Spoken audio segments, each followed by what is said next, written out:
بالقاسم محمد اللهم صل على محمد وعلى محمد وعلى آله الطيبين الطاهرين المعصومين المظلومين الذين ذهب الله عنهم الرجس وطهرهم تطهيرا اللهم صل على محمد وعلى محمد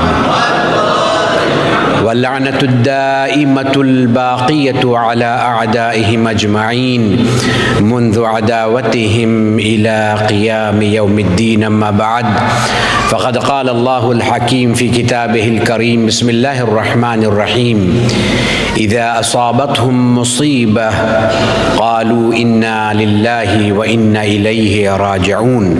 صلوات بر محمد وآل محمد.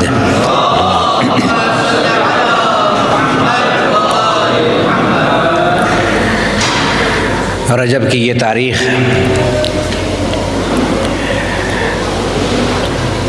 ثانی زہرا جناب زینب کبریٰ سلام اللہ علیہا اللہم صلی علی محمد وآل محمد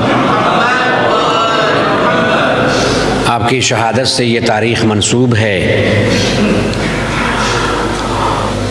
اور جو کچھ بھی دین کے نام پر ہم دنیا میں دیکھتے ہیں یا ایمان جو ہے، یہ سب صدقہ ہے جناب زینب کبریٰ سلام اللہ علیہا کا، ان کی قربانی کا یہ صدقہ ہے۔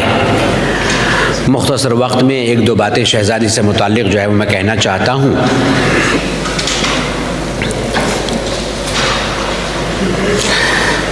ہمارے ہاں شہزادی کے حالات پر بہت سی کتابیں لکھی گئی ہیں، ان میں سے جو لوگ پڑھنے کے شوقین ہیں ان کے بارے میں بیان کر رہا ہوں کہ ایک ہمارے یہاں عالم گزرے ہیں علامہ جزائری، وہ مشہور جزائری جو ہیں وہ نہیں، ان کو بھی جزائری کہا جاتا ہے، مرحوم ہو چکے ہیں۔ ان کی کتاب ہے خصائص الزینبیہ، اسی سے میں پڑھ رہا ہوں اور انہی کی باتیں جو ہے میں آپ کے سامنے رکھنا چاہتا ہوں۔ شہزادی کے جو کرامات ہیں، شہزادی کے جو کمالات ہیں، شہزادی کی جو خدمتیں ہیں، دیکھیے جناب زینب کی سب سے بڑی خدمت جو ہے وہ دین کے لیے یہ ہے کہ 10 محرم مولا حسین کی شہادت کے بعد زینب نے حسین کو مرنے نہیں دیا۔ آج جو حسین زندہ ہیں یہ زینب کی خدمت ہے اور قربانی ہے کہ انہوں نے ہمیشہ کے لیے حسین کو زندہ کر دیا۔ اللہم صلی علی محمد وآل محمد۔ انہوں نے اپنی کتاب میں لکھا، فرماتے ہیں کہ کما زین اللہ السماء باسماء الخمسہ، جس طرح سے اللہ نے آسمان کو پنجتن کے ناموں سے زینت دی، اللہ نے جب آسمان کو پیدا کیا تو اس کی زینت کے لیے پنجتن پاک کے نام کو وہاں پر تحریر فرمایا۔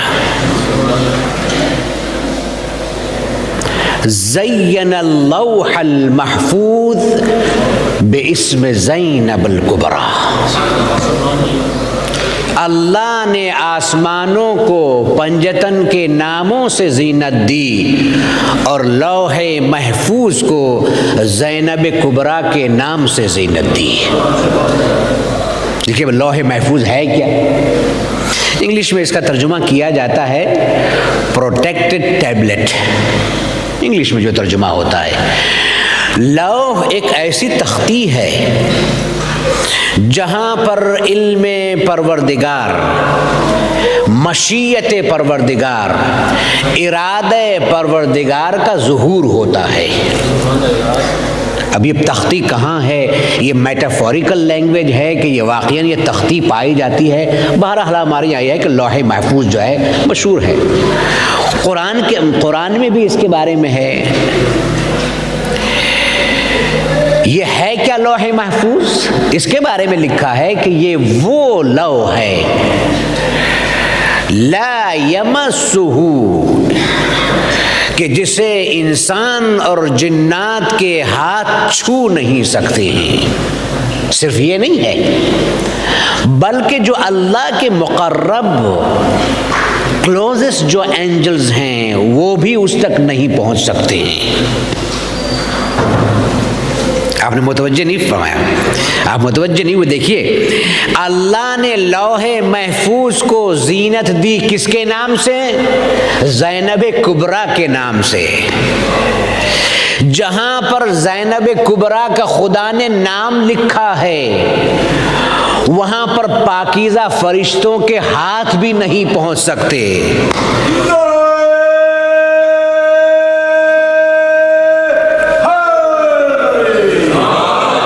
جس کا نام اتنا با طہارت ہے اس کی ذات کتنی پاکیزہ۔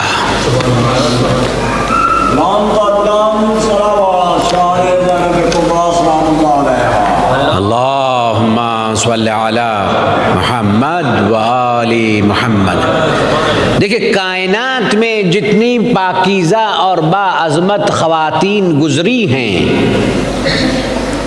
وہ چاہے جناب مریم ہوں، جناب سارہ ہوں، جناب آسیہ ہوں، جناب خدیجہ ہوں،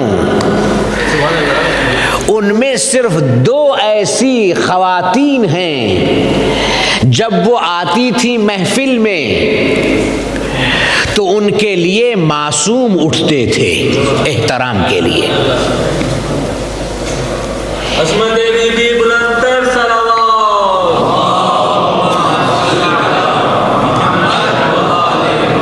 صرف دو ایسی گزری ہیں، یا تو سیدۃ النساء العالمین فاطمۃ الزہرا سلام اللہ علیہا، اللہم صلی علی محمد و آل محمد ہے،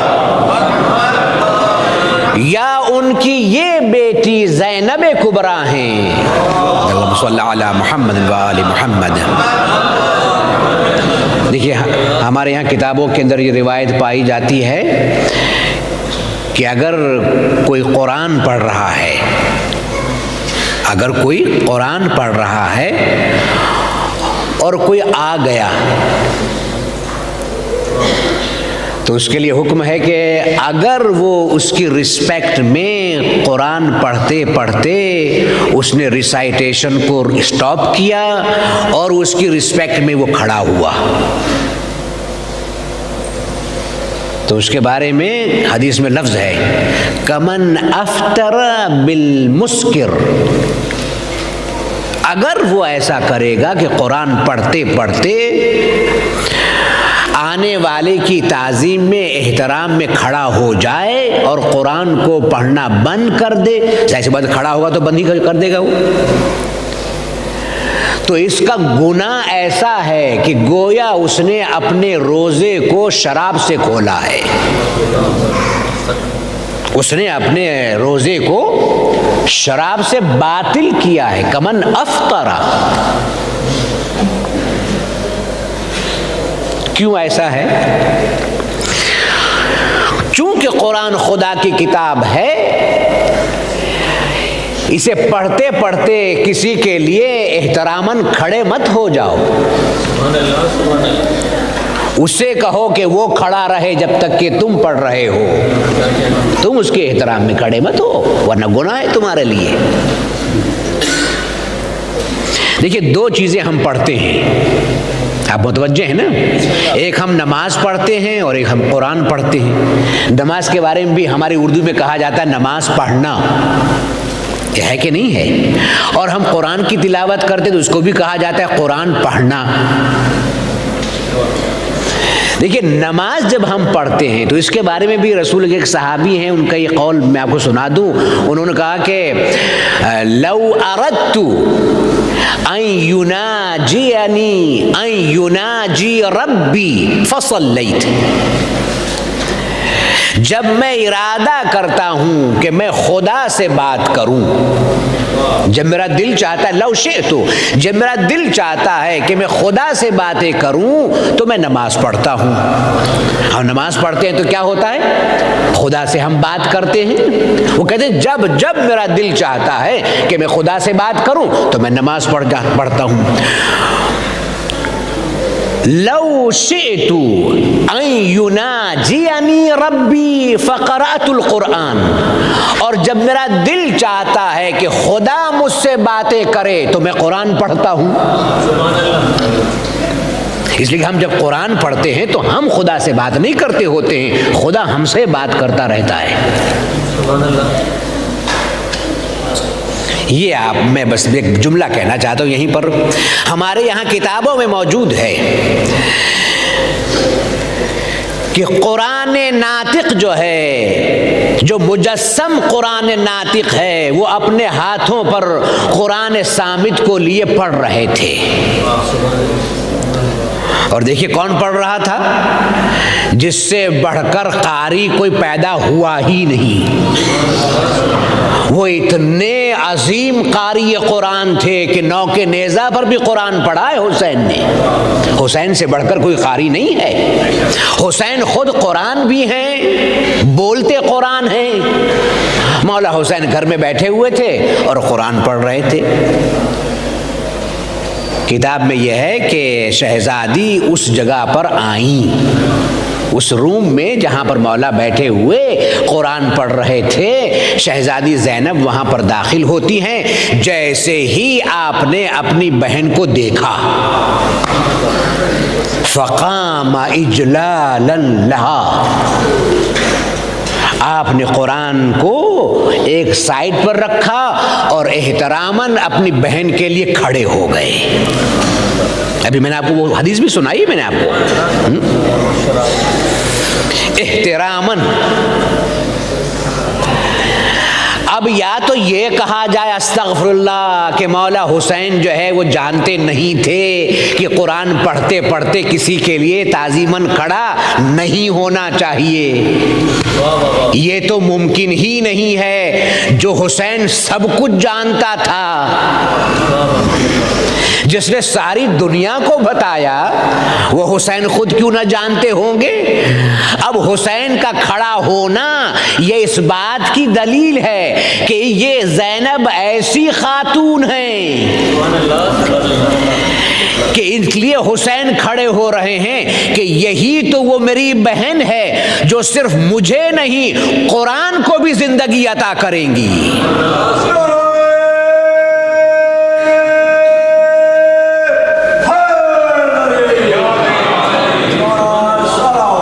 اللہم صلی علی محمد وآل محمد وآل محمد. میرا قیام اس لیے ہے کہ یہ جو میری بہن ہے اسی کے ذریعے سے قرآن قائم رہے گا.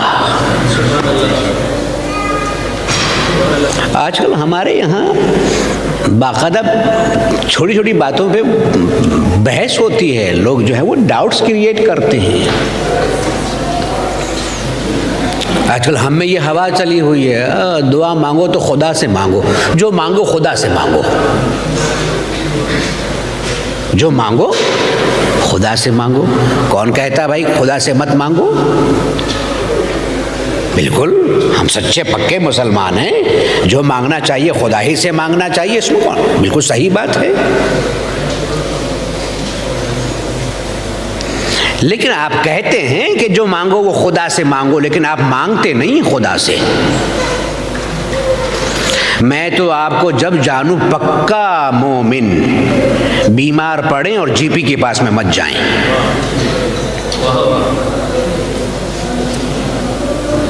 میں آپ کو پکا مومن اسی وقت مانوں کہ آپ دنیا میں جو بھی چاہیں, کھانا چاہتے ہیں اپنی مدر سے مت کہیے کہ ممی مجھے کھانا چاہیے, اپنی اہلیہ سے مت کہیے کہ مجھے کھانا چاہیے.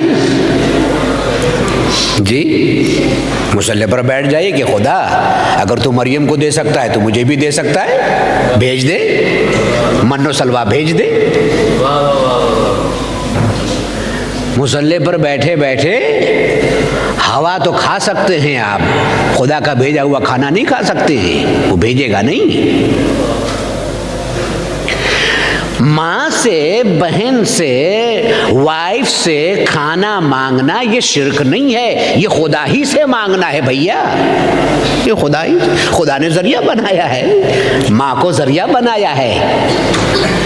ماں جو ہے یہ رزق کا ذریعہ ہے۔ کمال کی بات ہے، یہ موٹی موٹی باتیں سب کے سمجھ میں آ جاتی ہیں کہ ماں رزق کا ذریعہ ہے۔ اگر ماں رزق کا ذریعہ ہے تو زینب کبریٰ بھی رزق کا ذریعہ ہیں، وسیلہ ہیں، اس میں کون سی بات ہے؟ اگر میں نے آپ سے کچھ مانگا تو آپ یہ کہہ دیں کہ مولانا آپ مشرک ہیں؟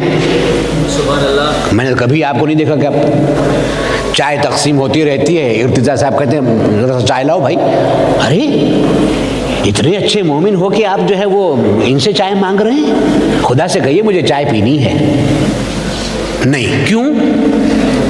دنیا میں اسباب رکھے ہیں، ایک دوسرے کے ذریعے سے ہمارے جو کام ہوتے ہیں یہ اصل میں خدا ہی کا بنایا ہوا سسٹم ہے، یہ نظام خدا کا بنایا ہوا ہے، اس میں شرک کی بات نہیں ہے۔ اب اگر کوئی جناب زینب کبریٰ سے مانگتا بھی ہے تو یہ شرک نہیں ہے، اس لیے کہ زینب سے جب حسین نے زندگی مانگی ہے تو ہم اور آپ کون ہیں؟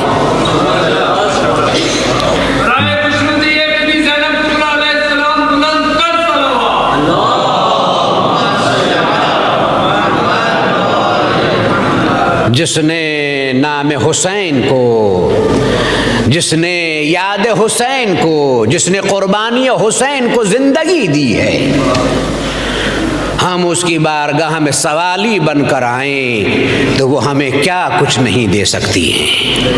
ایمان، عقیدہ۔ دیکھیں جتنے شہزادی کے کمالات ہیں، معصوم کا کھڑا ہونا احتراماً یہ اس بات کی دلیل ہے کہ اگر خواتین میں کوئی محترم ہے تو وہ صرف زینب کبریٰ ہیں، پہلے ان کی مادر گرامی ہیں، پھر زینب کبریٰ ہیں۔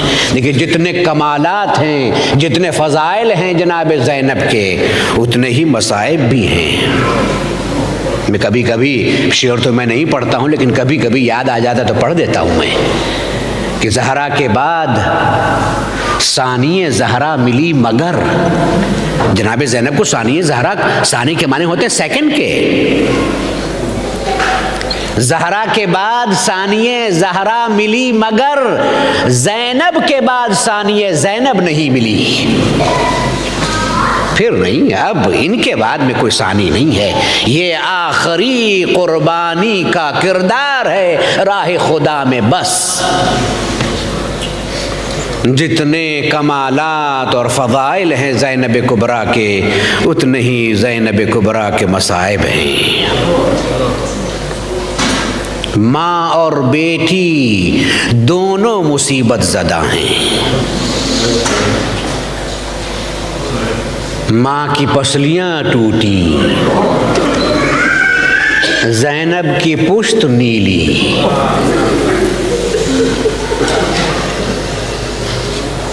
ماں کا گھر کا دروازہ جلایا گیا،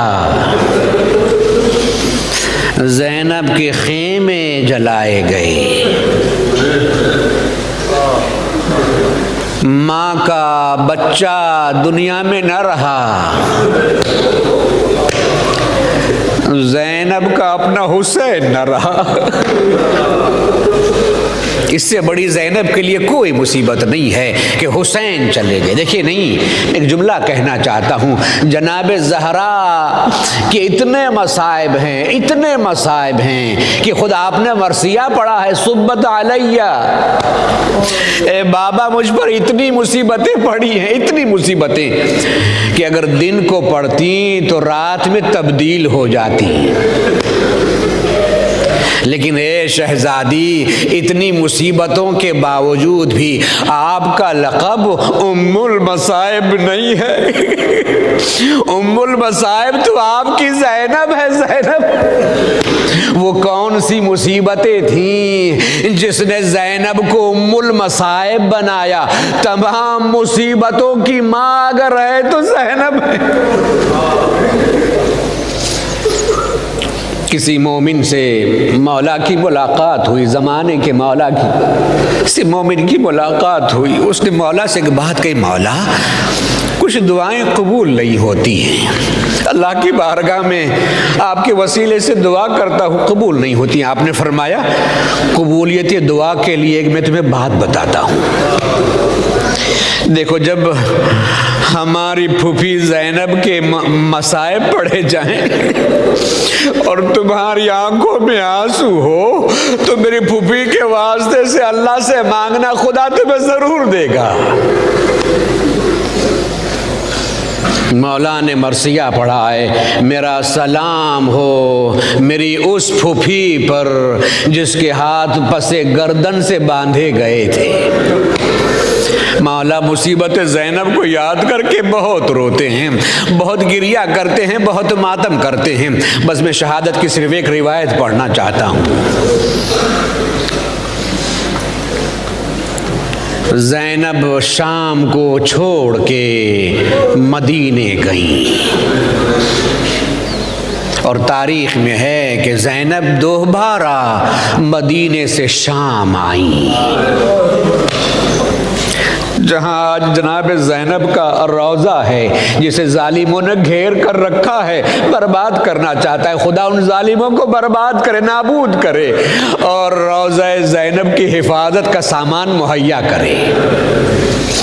جہاں آج شہزادی کا روضہ ہے، وہاں پر باغ ہوا کرتا تھا۔ آج بھی آپ سیدہ زینب کا جو علاقہ ہے، جو ایریا ہے، جہاں پر دیکھیں گے تو آپ کو باغات بہت ملیں گے، فارمنگ کے لینڈ سے پائی جاتی وہاں پر۔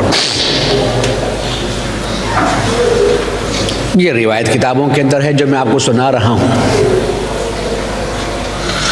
وہاں پر وہ درخت تھا کہ جب زینب جا رہی تھی مدینے کی طرف تو اس درخت پر حسین کا سر لٹکایا گیا تھا۔ وہ بہن کیسے بھائی کے سر کو دیکھتی ہوگی جو اپنے حسین سے اتنی محبت کرتی تھی، اتنی محبت۔ زینب جو دوبارہ شام واپس آئی ہیں تو ایک مرتبہ جب شام میں داخل ہوئی ہیں تو اسی راستے سے آئیں اور وہیں پر ٹھہری اس درخت کے نیچے کے جہاں پر حسین کا سر لٹکایا گیا تھا۔ بس ایک مرتبہ حسین کی یاد تازہ ہو گئی، ہائے حسین، ہائے حسین کہہ کے ماتم کرنے لگی۔ کسی کا ملعون کا فام تھا، آپ حسین حسین کرتے کرتے بے ہوش ہو گئی، وہیں پر گر گئی۔ ظالم کھیت میں پانی جو ہے وہ ڈال رہا تھا، بہت دور تھا وہ، تو پانی جو ہے وہ رک گیا۔ اس نے کہا کہ پانی کہاں چلا گیا ہے؟ اب جو وہ آیا تو دیکھا کہ جہاں سے پانی جا رہا تھا وہاں پر زینب گری ہوئی ہیں، اور پاس میں ایک مرد بیٹھا ہوا ہے، جناب عبداللہ وہ بیٹھے تھے اور جناب زینب کو ہوش میں لا رہے تھے۔ زینب ہوش میں آؤ، زینب ہوش میں آؤ۔ ظالم کے ہاتھ میں بیلچا تھا، اس ظالم نے آتے ہی زینب کبریٰ کے سر پر بیلچا مارا، جو جاری پانی تھا وہ لال ہو گیا۔ بھائی کی یاد میں زینب بھی بھائی کے پاس میں پہنچ گئی۔ اے زینب کبریٰ، آپ سے وہ جگہ دیکھی نہ گئی جہاں پر بھائی کا سر قلم ہو کے لٹکایا گیا تھا، بھائی کے پاس پہنچ گئی، آج اسی کو سیدہ زینب کہا۔ آپ نے اپنے بھائی کے سر کو الا لعنت اللہ علی القوم الظالمین، ماتم حسین۔